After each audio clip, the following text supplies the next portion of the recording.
Welcome back to Daytime Tri-Cities. You know, Anna and I look forward to this segment more than a lot of other things that we got going on because it's all about grilling. Yes. And we're here with Chef Tony today, and you've just been, the grill smells amazing. You got some amazing stuff going on over there. Tell us what we're going to be doing today. Okay, we're going to do a grilled pork chop. We're going to do some grilled sweet and spicy wings. Okay. We're going to do grilled asparagus. Yes. We're going to do some grilled garlic herb Parmesan potatoes. Okay. And then if we have time, we're going to do a tomato mozzarella salad, a little chill, just to give something a little different. You've got a big menu planned. Sounds delicious. I hope so. Let's jump in there and get started. Okay, when you're talking about grilling and camping and out at the racetracks, Ziploc bags work great. Right. They're disposable, they're easy to pack, they're easy to work with. Right. So we're going to take our pork chops. Okay. I like really thick center cut pork chops. Yes. We can actually season right in the bag, so it works really, really well for us. Oh my gosh. I have never even thought about that, but it makes sense. It's so much easier, and you don't have Really to good handle idea. anything until you're actually ready to put it on the grill. So we can work really simply with the bags, kind of mix and match everything together. It works pretty easily.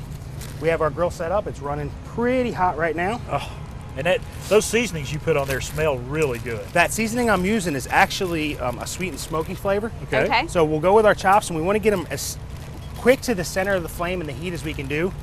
Because they're so thick and the protein, we want to make sure that they're on there early. We want to make sure that they get done completely through. Exactly. We want to make sure they're done as quick as And we for can pork get them. chops, you do it. What are you looking for temperature-wise on that? Anything over 145 degrees. Okay. Very So good. All right. I like mine a little bit less done, so there's a tiny bit of pink in the middle, and it's still safe to eat. Right. Some people like things more well done. Just depends on how you're looking. Okay. Well, and I will say, when you think about camping or tailgating, pork chops isn't really one of the top of the list, but you're showing how it can be done so easily. Simply, it's seasoning in a bag, and we're throwing it on there. Love it. Now, this is a little bit trickier to do. So we're going to take a potato. Okay. And we're going to take a skewer, and you're going to run the skewer clean through the center of the potato. And all you're trying to do is make sure you have something you can cut against. Okay. Right. Okay? So once it's through, we take our knife, and you're basically going to cut in a circle all the way around the potato. And as you cut, it'll separate it, and I'm cutting on the skewer, so I'm not going all the way through. I think this also shows a professional chef versus one of us. I don't know if I could do You or that. I would probably have cut our finger. Yeah, back. probably. It's okay, that stick's stopping it. So once we get it cut all the way around, all we do is take the stick out and it'll spread. Oh my gosh. So now Spiral once it spreads out, we can add all our seasonings to it, our flavors to it. We can add the butter right inside the spiral cuts. Oh. We can work all that right through the middle of it so that when we put it on the grill, So you're actually just going to grill this potato. we're going to put it right on the grill and set it on. Awesome. Wow. So once that goes on the grill, it makes it really, really simple to kind of work with and flavor. You can add salt, pepper, garlic, butter. You want to put some more of that spice on there, you could do that too. And what's Sure, great we too can do is that. you can even prep that as well and cut it maybe at home. You could. And then just do all the seasoning here. If you were going to cut them at home, you want to make sure you soak them in water. Okay. Right. Good to know. Anytime you cut a potato and it sits out, it gets air on it, it's going to oxidize and brown. Yeah, it's going to brown up. Yep. Did not know that. Handy dandy containers. Yes. Yep. Soak it in cold water. It'll stay in cold water 14, 24 hours, something like that. You'll be fine with. Perfect. We can literally just take these once they're cut and they're seasoned, and we can set them right on the grill as well. And where do you want that on the grill? Same thing. You want to keep that where your heat is higher. Okay. Okay. Because it's so thick and it's so hard to work with. Okay. And about how long do you cook both the potatoes and the pork chops? The potatoes will probably take somewhere in the 20 to 25 minute range. Okay. Depending on how hot your grill is.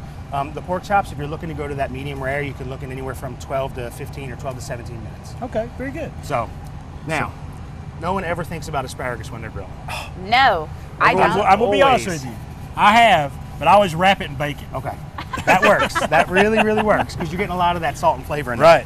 Right. Are you familiar with the break test on asparagus? No. Yes. Show it to us. Okay, so if you take asparagus and you bend it, Okay. wherever it snaps is where you want to cut.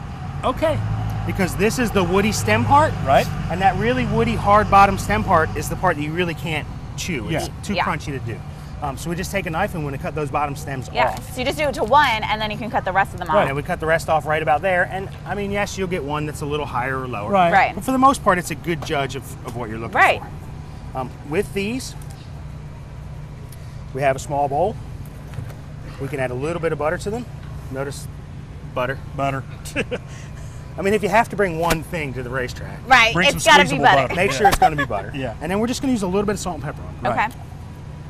Very simple seasoning. You just want light and simple on these. They have a really good, strong flavor as it is. Not strong, Yes. but powerful. It's They have not- their own flavor. Exactly. Well, you have good seasoning on the pork chops and the potato as well.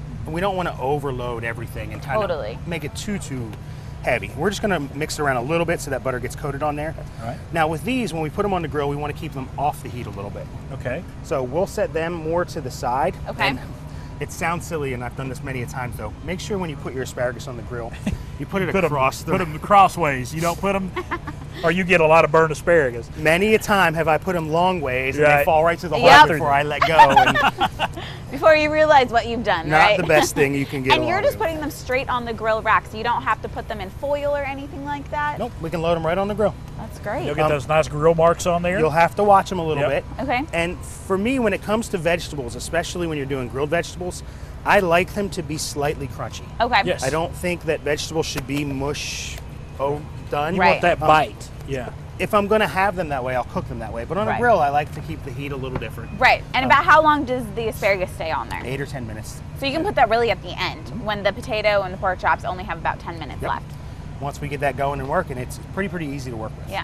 All right. Gosh, this is like a gourmet meal It for is a gourmet tailgating and meal. camping. mean, I love it. You're eating well out here at the racetrack. We are. So with the other things we're working on is our chicken wings. So I went ahead and I grilled these a little bit earlier because Right. they take a little longer, and I Uh-huh. wanted to show you the finishing part of them. Okay. So we have our chicken wings on our grill, and anybody can mix seasoned chicken wings. It's just a matter of what sauces you like and prefer. Right. So for us, what I'm going to do, would you mind handing me those barbecue sauce, I would be the happy sweet chili to. sauce, Yes, sir. and the duck sauce? Yes, sir. Now, Very nope, nice. I'm sorry, the orange one. The orange one. Look, clearly I don't know my sauces. So we're just going to mix equal parts barbecue sauce, Okay.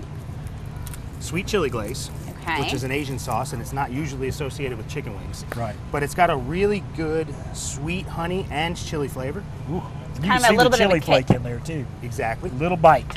And then the duck sauce is a little bit of sweetness that's extra. Okay. Okay. All We'll right. mix it all together.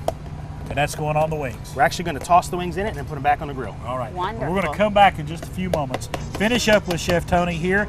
For more information, check out foodcity.com because they got amazing recipes, coupons, and everything about $5 Friday today as well.